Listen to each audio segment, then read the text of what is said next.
What's up, family? We're back at it with another reaction video. This time we're going to be reacting to Andrew Callaghan crossing the border himself with illegal immigrants. I'm telling you, the lengths this man's willing to go to give us good content should be celebrated. And this is going to be a little different of a layout. I'm going to have the video right here. So you guys let me know if this is something that you guys like, if you guys like this change. Let me know if you want the other format. Let's get into the video. Estás mirando Canal 5. Hoy estamos en la frontera, en una ciudad que se llama Gringo Pass, muy cerca a Mexico. I'm a gringo myself, trying to pass the time and figure out what the heck's going on. Does he know? I've been hearing a lot about the border crisis. The surge at the southern Does he know border. Spanish that well, or did he just practice Border that? crisis this, border crisis that. More barbed wire on the border. The border, they say, is closed. It's not. But as you can see, there's not diddly squat happening behind me. And that's all by design. A few weeks ago, Arizona decided to shut down this particular point of entry because it was being overflowed with migrants who were seeking asylum in the United States. Derek, there is no traffic here. However, I have a sweeping suspicion that despite this actual vehicular passageway being closed, there's still a lot of migrants nearby And he's going to do all these in white Air Forces. That boy different. who are attempting to enter the U.S. Yo, this nigga just commando dropped out of barbed wire. That might be some of the most impressive feats of athleticism I've ever seen in my life. using different means than a vehicle through an Damn. official port of entry. Let's go do some investigations. I began my investigation by attempting to breach the east side of the port of entry, walking carefully through the Border Patrol parking lot with confidence and purpose to avoid suspicion. We see one of their helicopters fly by, but aside from that, there's absolutely no one around. Or so it seems. As I continue to walk, I notice a suspicious white box truck in the back corner of the parking lot. Hey, It this appears dude's to be crazy. blocking something, but I'm not sure what. In order to get around the truck without raising suspicions, I feign interest in a local stray dog, who I can see frolicking in the distance behind the truck. Oh, perrito! Perro! Oh, so he can... Este nombre, perro! Ay, perrito! ¿Tienes hambre? ¿Quieres una treat? I looked. As I suspected, there they were. Hundreds of migrants, seemingly of African origin, lined up against the border fence, hidden from the camp. I don't know how he does this shit. I do not know how he does this shit. How he's still getting away with this. This man's different. This man is exposing the U.S. government. I don't know if you saw his last fentanyl and trank video about Philadelphia. This dude is exposing the U.S. government. Cameras by Border Patrol. Then, to my left, I see Spanish-speaking migrants who are already being processed. So, hola. ¿Qué es tu nombre? Roberto, Mi nombre es Andrés. ¿Dónde eres? de México. ¿Cómo fue tu vida en México? Pues que por los carteles nos sacaron. Nos sacaron de las casas. ¿Qué ciudad de México, Dios? En Veracruz, Sí, sí, muy peligroso. Entonces que gobierna el cártel de Jalisco. sí, Sí, pues te piden cota y como si no tienes dinero, ¿de dónde les vas a dar? sí. Pues te sacan de tus casas. Authorities in Veracruz have found 34 bodies wrapped in plastic bags in refrigerators. The Navy. Yo, I heard about this one story about how the Mexican police and army got a hold of Pablo Escobar's son. And within 40 minutes, like the entire cartel was there and it became like a crazy shootout. And the army just had to leave. What? That, bro, the cartels out there are crazy, bro. Cartels out there are a little different than us. He says the suspects are part of the so-called New Generation Gang. Somos el grupo Mataceta. Look at this. Estamos amenazados que no podemos regresar. ¿Y estás con tu familia aquí? Sí, con mi esposa y mi niña. ¿Y qué quieres hacer en los Estados Unidos? Pues quiero ir a trabajar. Sí. ¿Qué tipo de trabajo prefieres? Pues no sé, su tía de ella dice que me va a acomodar donde él trabaja. ¿Es tu primera vez aquí en los Sí, Estados mi Unidos? primera vez. Sí. ¿Y qué piensas? Pues hay que ir a probar a ver Sí. cómo nos va. ¿Y ahora estás con la amiga aquí? Sí, exacto. ¿Ellos van a deportar o no? Pues no sé, creo que ya nos van a dar paso para adentro. ¿Hay una ciudad que piensas que vas a ir o? Pues él está en Los Hills, California. Sí. ¿Tienes familia en California? Ajá, su tío de mi esposa. Best of luck, man. Sí. Gracias. Sí. Wow. Roberto's ultimate destination was Lost Hills, California, a small working-class town outside of Bakersfield, where the primary... And see, like, wouldn't you be okay with immigrants saying, hey, I just want to, go work, and they do it legally? Like, I don't see any problem with that. But where are these African fuckers coming from? Where are these black motherfuckers coming from? Coming from Mexico? Yeah, Primary industries are pistachio farming and oil field drilling. Hola, ¿qué pasa, mi amigo? ¿De dónde eres? ¿De Sinaloa? ¿Puedes decir tu nombre? Bien, Alberto. Sí, ¿cuántos años tienes? 12. ¿Y qué piensas sobre los Estados Unidos? He has braces. No sé. They have braces in Mexico? Quiero estudiar allá, quiero cumplir mi sueño. Estudiar, es mi sueño aquí en Estados Unidos. Sí, ¿qué quieres estudiar? Quiero estudiar ingeniero de la agricultura. Sí, Wow. En las parcelas, en eso de los riegos y todo. sí. ¿Sabes inglés o no? No, ¿Quieres aprender? sí. Sí. ¿Cómo fue tu vida en Sinaloa? Pues hay mucho movimiento de eso, de las drogas y todo. Sí, Muy feo. Pues la droga, la violencia, todo eso. sí. ¿Hoy es tu primera vez en los Estados Unidos? Ajá, es mi primera. Crazy thing is, like, my toxic trait is, even though I do not know how to speak fluent Spanish, and since I grew up in a place that was like the second biggest population was Hispanic people, I feel like I understand what they're saying without the subtitles. Now, am I reading the subtitles? Yes. Do I think I need the subtitles though? No. And that is my toxic trait. My toxic trait is that I believe I can do anything. ¿Tienes miedo? Sí. Okay, todo está bien, mi amigo. Pretty much everybody we talked to said they're leaving because of like cartel-related reasons. Basically just saying that it's getting so hectic down there that they're just coming here. First dude wanted to work. The kid wants to study engineering and agricultural science. Obviously, as I just started to explain, they closed down this border officially on December 4th to like cross traffic. So if you're going to Rocky Point to go vacation, you can't drive through Loopville. You have to go through Nogales. And they did that because this small border town was being so overwhelmed by migrants. But as you can see, despite the fact that they actually closed the port of entry, there's still hundreds of migrants that are just waiting along the border wall right here.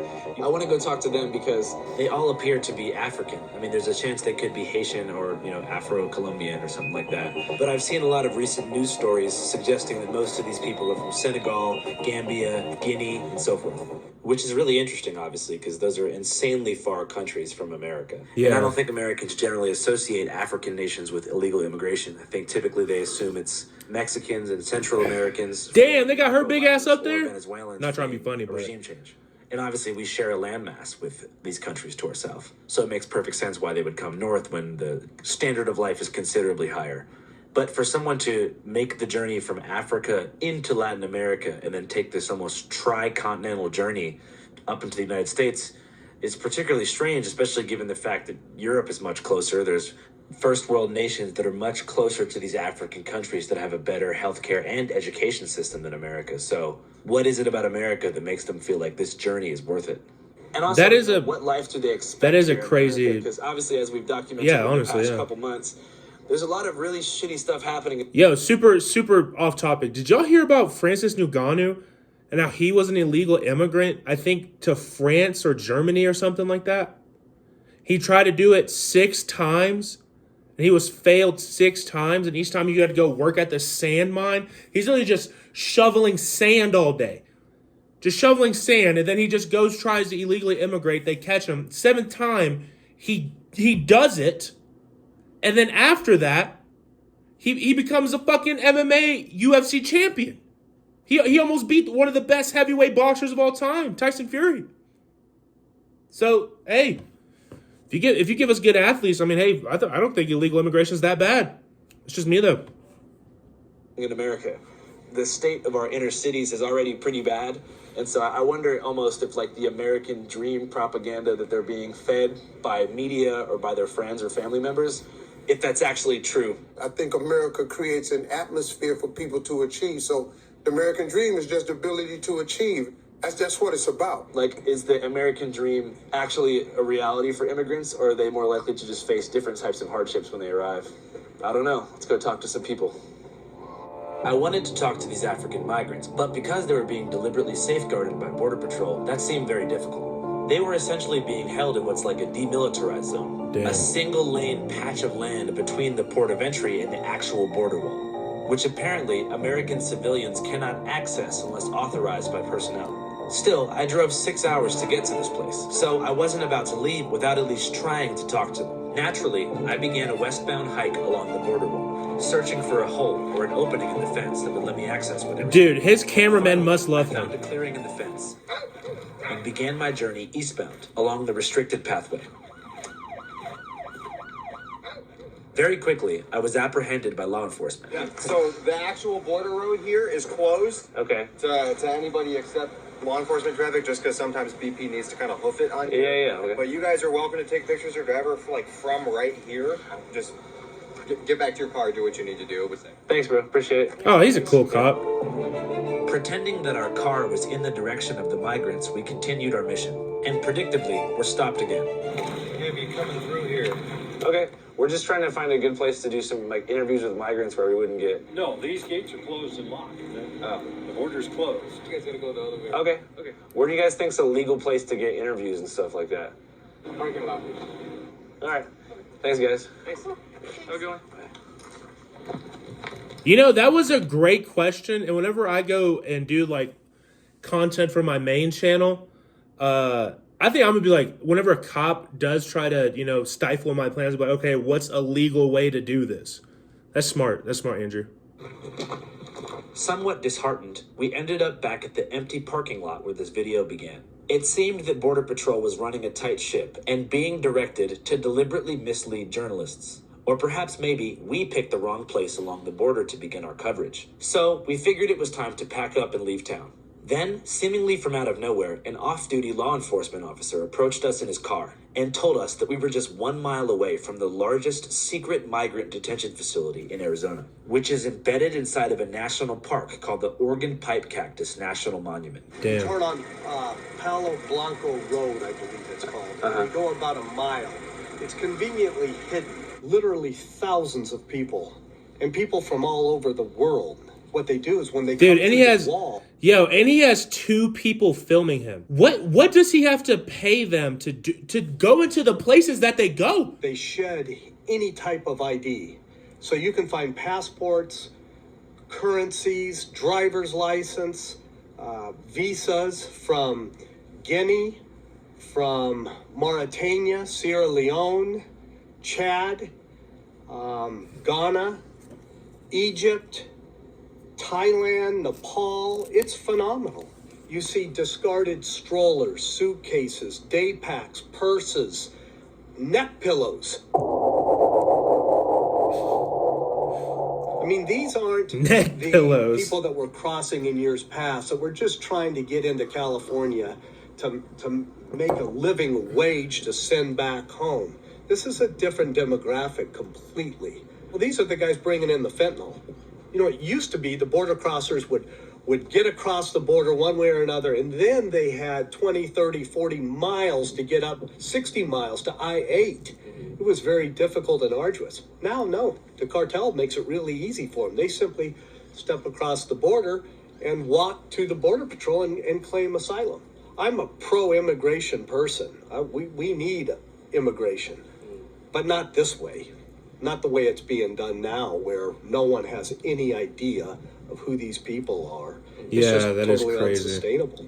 What do you think's the right way to do it? I wish I had an easy solution.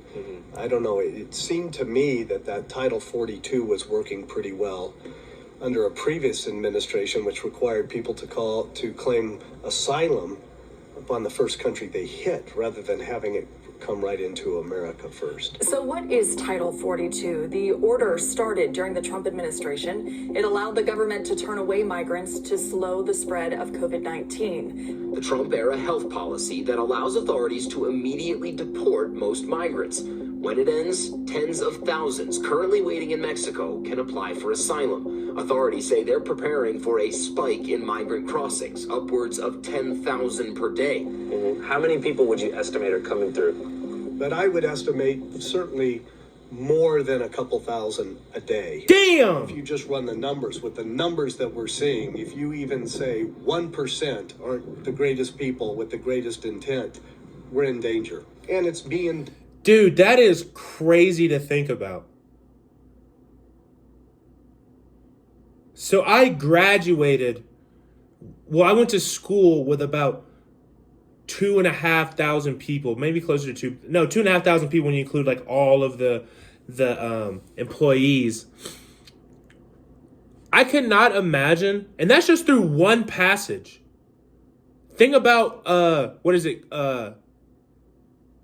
Golden Eagle or Eagle Point or something like that in Texas.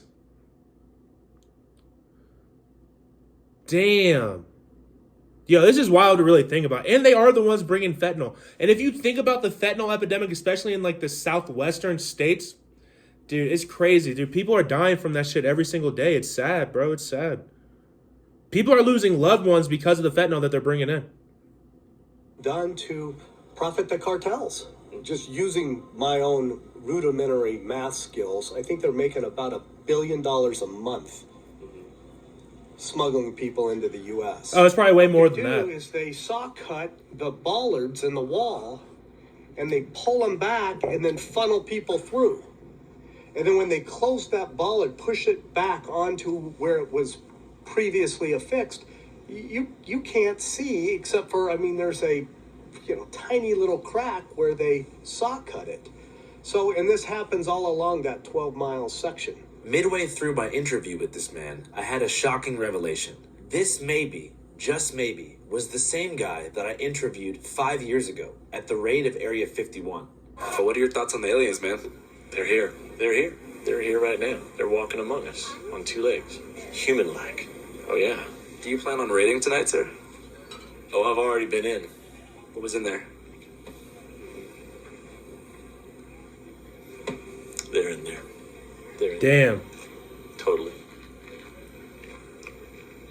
Yes.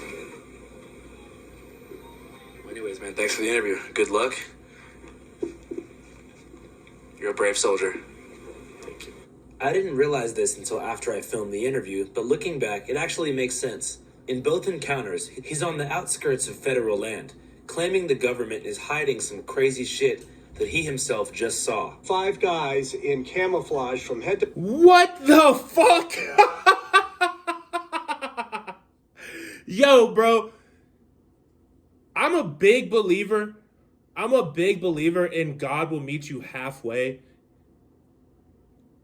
And Andrew's to the point of making content to where I feel like he's met God halfway and God is giving him great content. Like, think about it. He's been doing this for 5 years, probably uploading at least 3 times a month for 5 years, probably more than that. 3 times a week, every month for 5 years, probably longer than that, more than that.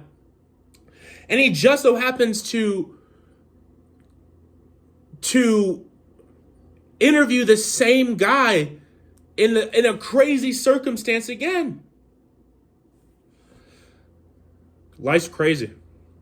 To toe, black masks with the camouflage backpacks running as fast as they could.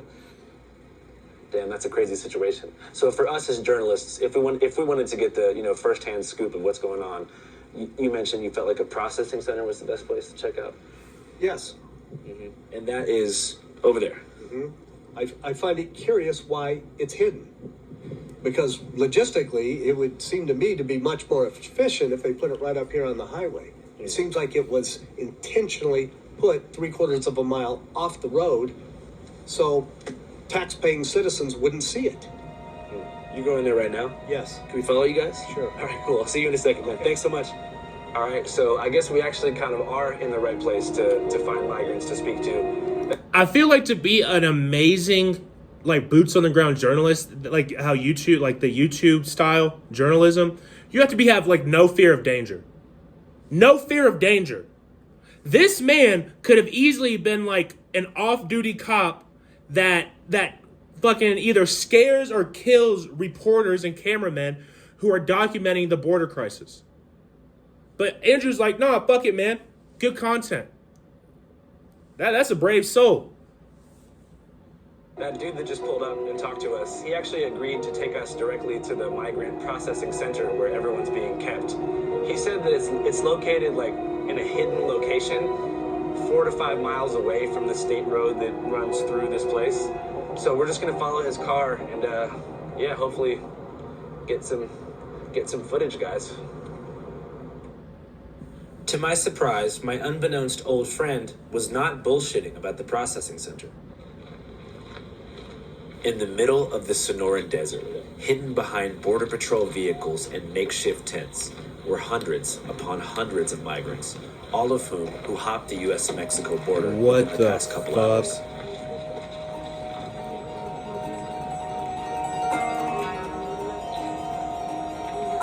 It was a shocking sight to see. Hundreds upon hundreds of people from all around the world, herded like cattle on the cold desert floor, sitting in silence, awaiting an uncertain future.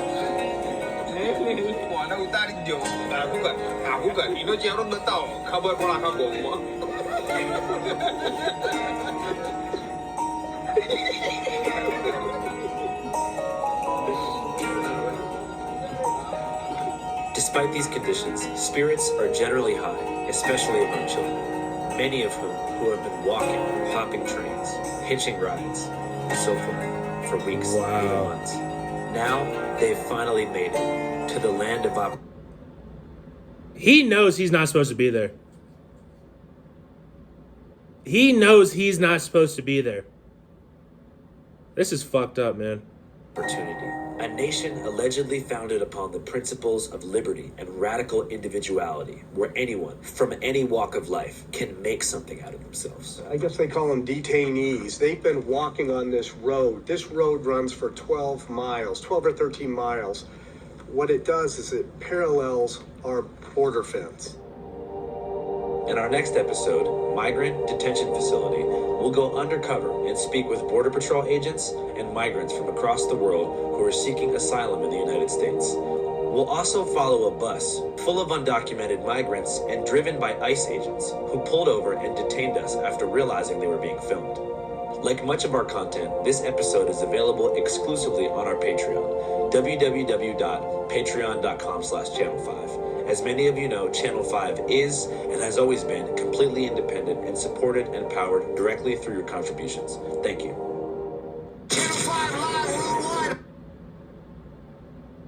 I might have to get the Patreon. Oh! All right. If I can get 10 subscribers off of this video, I will get on his Patreon and we will react to that. Awesome. Andrew Callaghan is that guy. He might be one of my favorite YouTubers. Let me know what you guys think about this entire situation going on. Let me know if this is something that you're with, you're not with. Like, not even in a political sense, but just like how they're treating these immigrants. Either way, that's the video.